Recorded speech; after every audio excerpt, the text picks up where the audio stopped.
Okay, the book of Jonah. Now, I've got a question for you before we kick off talking about the book. I'm just wondering, what would you do if you were God? Just a little think. What would you do if you were God? Phil? I someone to do the hard decisions. Pay someone to make the hard decisions. Yes, I'm with you. That's a good one. Oh, Felix? So in the 90s, it was very big in the States. WWJD.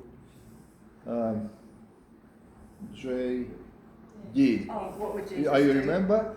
Yes. It's what would Jesus do? do. Whatever Yes. you. Yes. So What would you do though if you were God? I was walking in the street and I see dog poo, and I said, what would Jesus do if he see dog poo on a footpath? Good question. Anybody can answer? You pick it up? No. Oh. I was just thinking, what would Jesus do if he see it? Okay, what would he do? I'm not good Christian. Yeah, what do you think? What will I Jesus don't know do? I don't know if I should stop you there, Felix. If I was God, I would finish it. The dog poo? No, The world. finish. Yeah. All right, maybe you could tell me later your thoughts there, Felix, about what Jesus would do with the dog poo. All right. No doubt we would want to end war, man's inhumanity to man, make people love each other perfectly, end abuse of any kind, make graffiti artists clean up their attention-seeking behaviour. That's my big one. There'd be no calories in Tim Tams. And I would want to make fish and chips taste as good as they smell. But would you deal nicely with some people and not with others? Would there be a few conditions upon your love for people in the world? Well, tonight we're going to look at the book of Jonah to get some insights into the character of God and how he really is the best one to call the shots in this world and to have the final say. You may be familiar with the movie Bruce Almighty. I've just enjoyed that again the other weekend. I love that movie.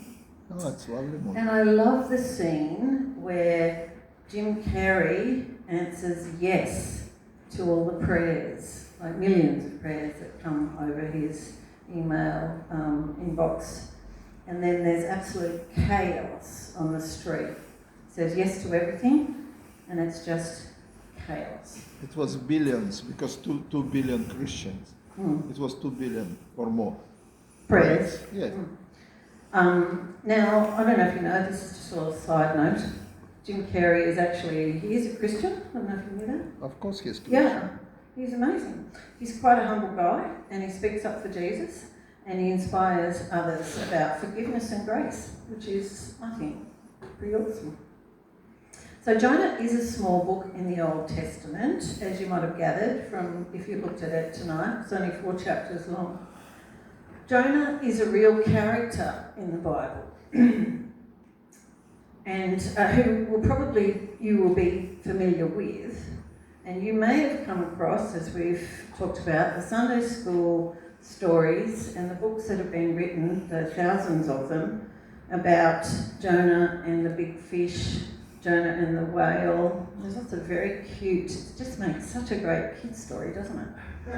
And there are millions of books written about, that one's a little, millions of books written about this story. That one's a bit cutesy. I don't know about that one. And you might be thinking that Jonah is just that, a story, a good story that's great to tell kids, and not really one that's so much for adults.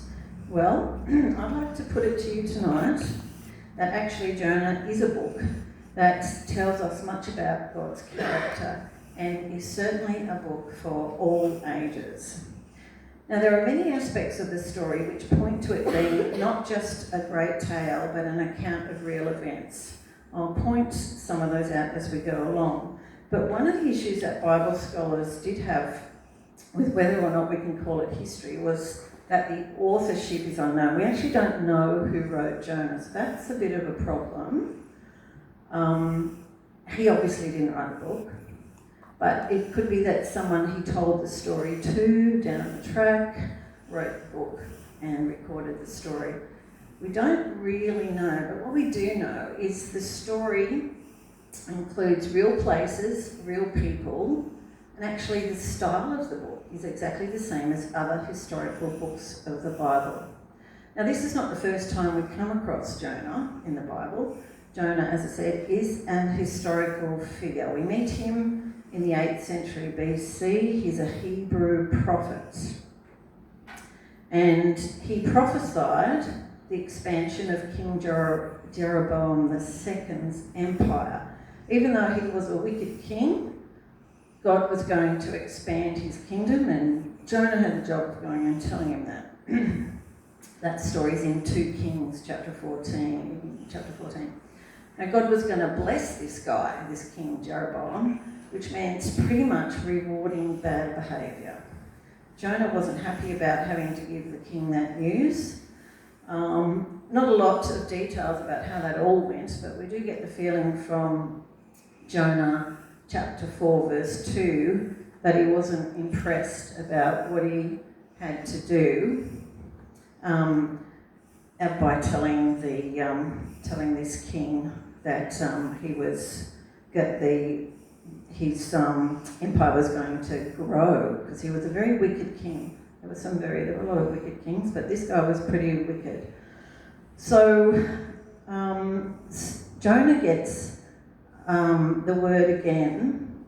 So this happened in the 8th century. He had to go to this king and tell him, hey, you're going to do well. Don't know why, but you're going to do well. So Jonah gets this word from God that it's happening again. He's got to go to Nineveh and tell the people to turn from their evil ways because God cares about them. And he's going to give them a second chance.